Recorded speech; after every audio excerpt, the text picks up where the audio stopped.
क्या आपको पता है लोकस्ट अटैक का रीजन क्या है? ऐसा क्या होता है कि लोकस्ट एकदम से अटैक करने लगते हैं? क्या ये हमारे प्लेनेट को डिस्ट्रॉय कर देंगे या फिर ये लोकस्ट अटैक रुक जाएंगे? हाय, माय नेम इज अनुज रमात्री और आज मैं आपको लोकस्ट के बारे में बताऊंगा। लोकस्ट यानी टिड्डियां। ये ग्रास हॉपर की फैमिली का इंसेक्ट है जो कि डेजर्ट क्रिएचर है। But unlike grass hopper, locust दो फेजेस में एग्जिस्ट करता है। सॉलिटरी फेज जिसमें लोकस्ट मोस्टली अकेले रहते हैं, लीव्स खाते हैं, in short mostly grass hopper की ही तरह बिहेव करते हैं। बट जब ये ग्रेगेरियस फेज में आते हैं तब ये एक बड़ी प्रॉब्लम खड़ी कर देते हैं। इस फेज में लोकस्ट झुंड में इकट्ठा हो जाते हैं और वो अपनी हर चीज ट्रांसफॉर्म कर लेते हैं। Habits, behaviour and even appearance, they change their colour from green to yellow and black.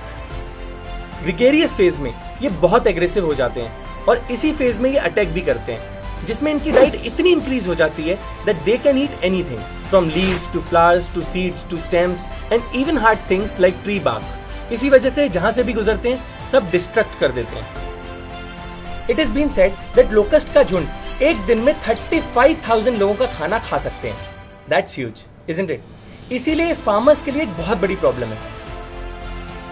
According to the reports, locust का झुंड एक दिन में 150 किलोमीटर तक का ट्रेवल कर सकता है with speed of 16 to 19 kilometre per hour. ये अटैक्स पहली बार नहीं हो रहे, पहले भी कई बार अलग अलग जगह पे ऐसे लोकस्ट अटैक होते आए हैं। बट इतना बड़ा अटैक इंडिया में 27 ईयर्स पहले हुआ था।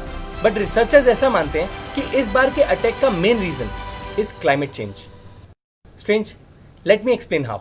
We all know that our planet is going through global warming और ग्लोबल वार्मिंग का इम्पैक्ट इंडियन ओशन पे ज्यादा आया, जिसकी वजह से अनसीजनल रेन एंड साइक्लोन बहुत फ्रीक्वेंट हो गए। और दिसंबर 2019 में अफ्रीका में काफी फ्लड्स आए और इन फ्लड्स ने एनवायरमेंट कंडीशन को लोकस्ट के ग्रेगेरियस फेज के फेवर में कर दिया। कैसे? एक्चुअली लोकस्ट के ग्रेगेरियस फेज में एंटर करने का एक स्ट्रक्चर है। ये इस फेज में तभी एंटर करते हैं जब एनवायरमेंट कंडीशन इनके फेवर में हो, जैसे जब हैवी रेनफॉल हो, सॉइल मॉइस्ट हो और आसपास बहुत सारा वेजिटेशन हो। अफ्रीका में फ्लड्स एंड हैवी रेन की वजह से डेजर्ट एरिया में भी सॉइल मॉइस्ट और वेजिटेशन काफी हो गई और फरवरी 2020 में लोकस्ट का ग्रेगेरियस फेज स्टार्ट हो गया।